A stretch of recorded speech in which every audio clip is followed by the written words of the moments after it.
नमो बुद्धाय मित्रों, एक बार की बात है। महात्मा बुद्ध अपने शिष्यों के साथ ध्यान साधना में लीन थे। ध्यान समाप्त होने के बाद एक शिष्य ने प्रश्न किया, गुरुदेव, क्या हमारा भाग्य पहले से तय होता है? यदि सब कुछ पूर्व निर्धारित है तो फिर प्रयास करने का क्या लाभ? गौतम बुद्ध मुस्कुराए और बोले, मैं तुम्हें एक कहानी सुनाता हूँ जिससे तुम्हारा भ्रम दूर हो जाएगा। एक समय पहले की बात है। एक गांव में हरीश नाम का युवक रहता था। वह निठल्ला, आलसी और भाग्यवादी था। वह कहता था, जो होगा सो होगा, मेरा भाग्य ही ऐसा है। वह एक दिन संत के पास गया और बोला, गुरुजी, मेरी किस्मत में क्या लिखा है? संत ने अपनी ध्यान दृष्टि से कुछ क्षण आंखें मूंदी और फिर बोले, बेटा, तुम्हें राजा बनने का योग्य है। हरीश यह सुनकर बहुत खुश हुआ, लेकिन उसने यह सोचकर कोई मेहनत नहीं की, जब मेरे भाग्य में राजा बनना लिखा है तो वह अपने आप ही बन जाएगा। समय बीतता गया। हरीश एक दिन एक जंगल में भटक गया। भूखा प्यासा वह एक पेड़ के नीचे गिर पड़ा। उसी समय वहाँ से एक मंत्री गुजरा। उसने हरीश की दशा देखी और दया आ गई।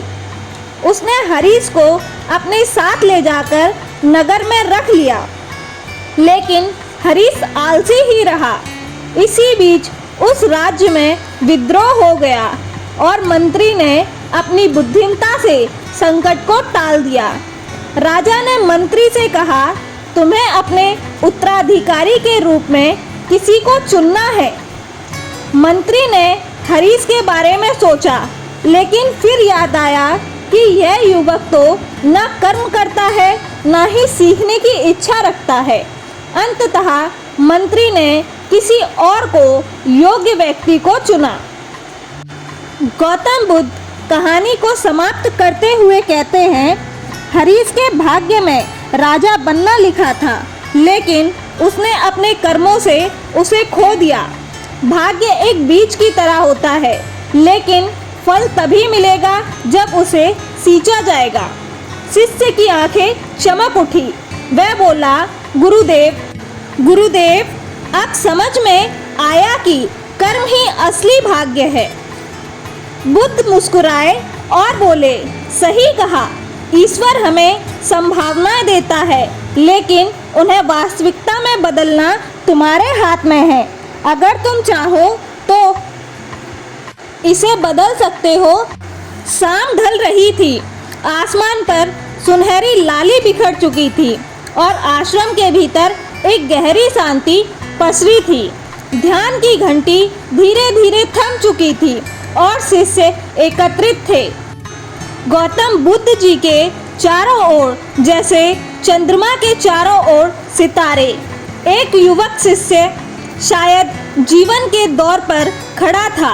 बोला, गुरुदेव, क्या हमारा भाग्य पहले से ही लिखा होता है? अगर सब पूर्व निर्धारित है तो प्रयत्न करने का क्या महत्व? उसके स्वर में केवल जिज्ञासा नहीं, बल्कि एक थकावट भी थी। मानो कई असफल प्रयासों के बाद उसने यह प्रश्न पूछा हो।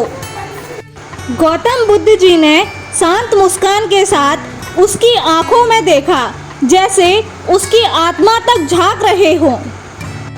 कई वर्षों पहले एक छोटे से गांव में श्याम नामक युवक रहता था। वह सीधा साधा, लेकिन भीतर से टूटा हुआ था।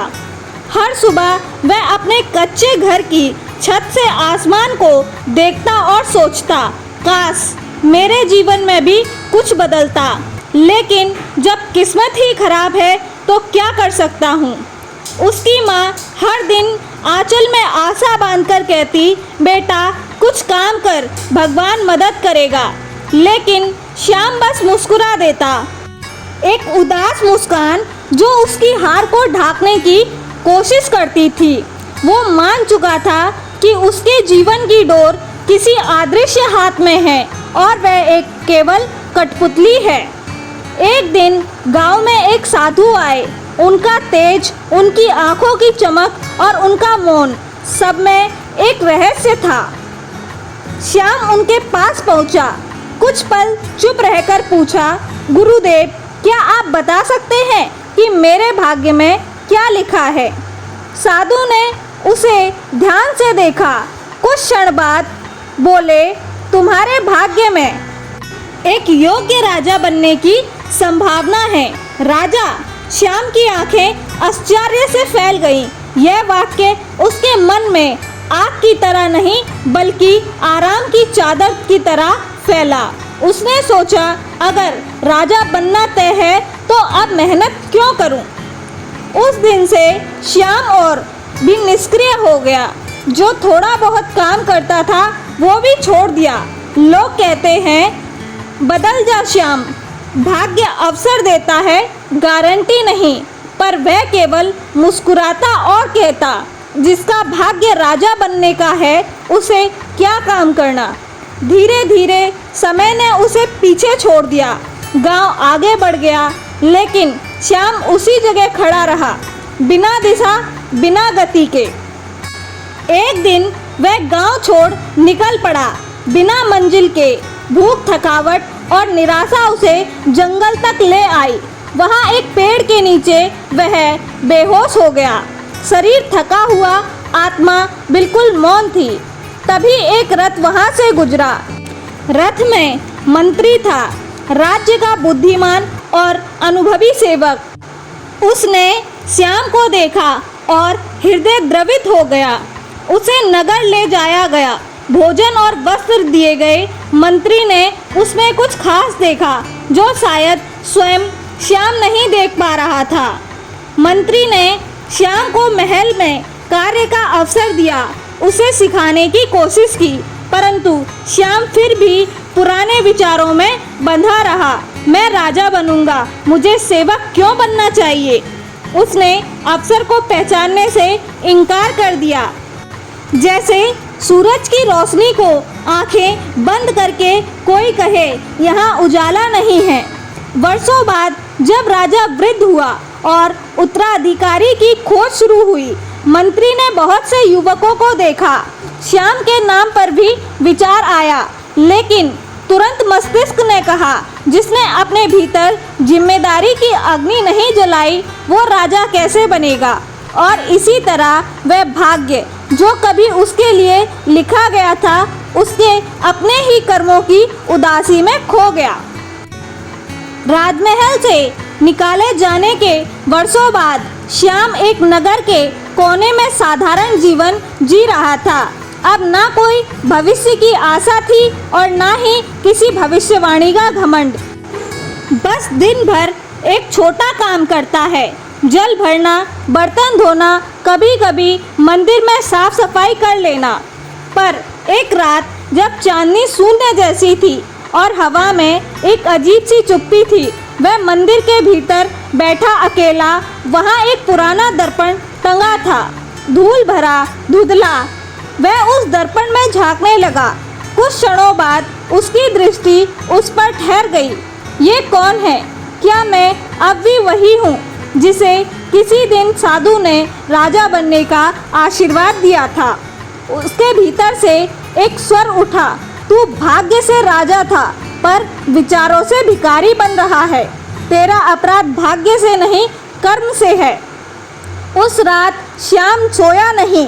वर्षों की नींद जैसे उसकी क्षण भर में टूट गई।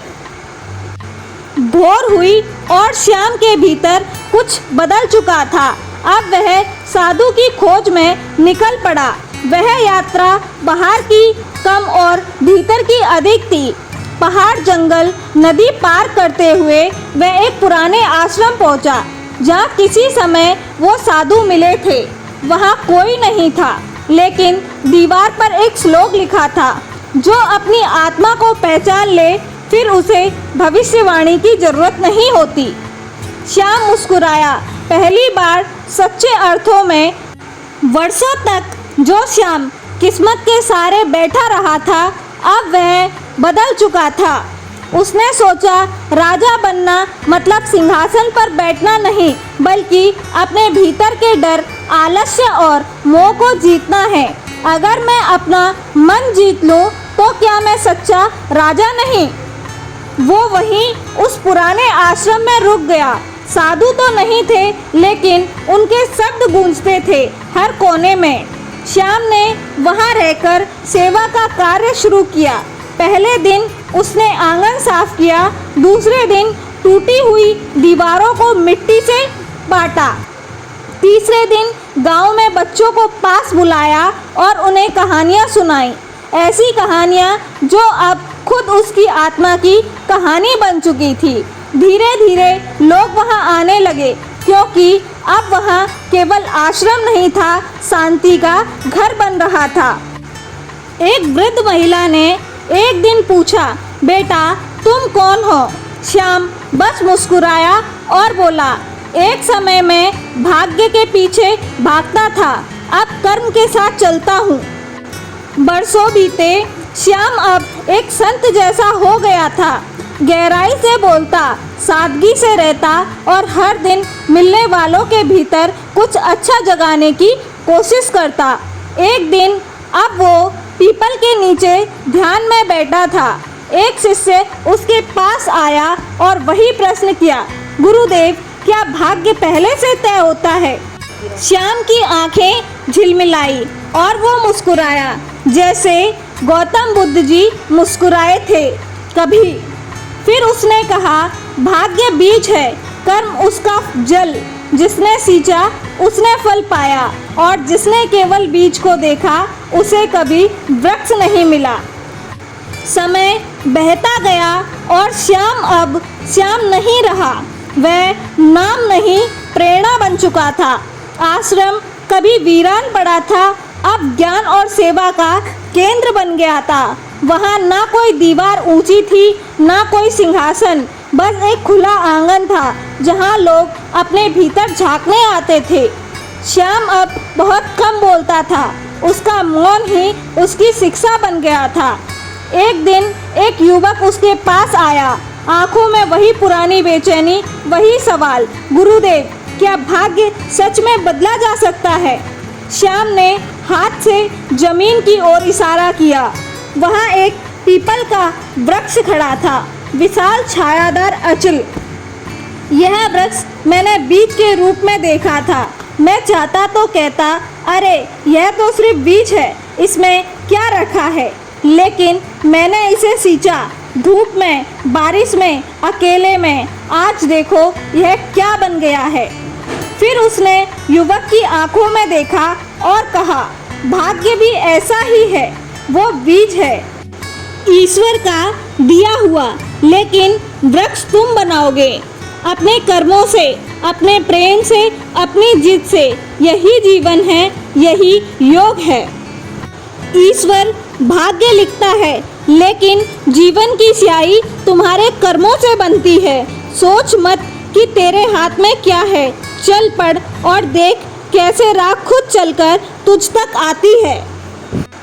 एक भोर की वेला में जब आश्रम में सब सो रहे थे, श्याम ध्यान में बैठा था, एकांत, मौन और सांसों की लय के साथ। तभी एक अनुभव हुआ, जैसे समय रुक गया हो, जैसे आत्मा ने शरीर को नहीं, संपूर्ण सृष्टि को स्पर्श कर लिया हो। उसने आंखें खोली और देखा, सब कुछ वही है, फिर भी सब कुछ नया है। जब उसे किसी उत्तर की तलाश नहीं थी, अब उसने कोई बनना नहीं था, अब वह केवल एक माध्यम था, ईश्वर के प्रेम का, कर्म की शक्ति का और जीवन की लीला का। अब सभी शिष्यों को सब कुछ समझ में आ चुका था और शिष्यों की आंखें चमक उठी थीं। वह बोले, गुरुदेव अब सब समझ में आ गया है कि कर्म ही असली भाग्य है। गौतम बुद्ध मुस्कुराए और बोले, सही कहा, ईश्वर हमें संभावनाएं देता है, लेकिन उन्हें वास्तविकता में बदलना तुम्हारे ही हाथों में है। तो दोस्तों, अगर आप सभी को यह गौतम बुद्ध की कहानी पसंद आई हो तो तो कृपया इस कहानी को लाइक, शेयर और सब्सक्राइब करना ना भूलें। साथ ही इसे अपने दोस्तों एवं प्रियजनों के साथ साझा अवश्य करें। नमो बुद्धाय दोस्तों।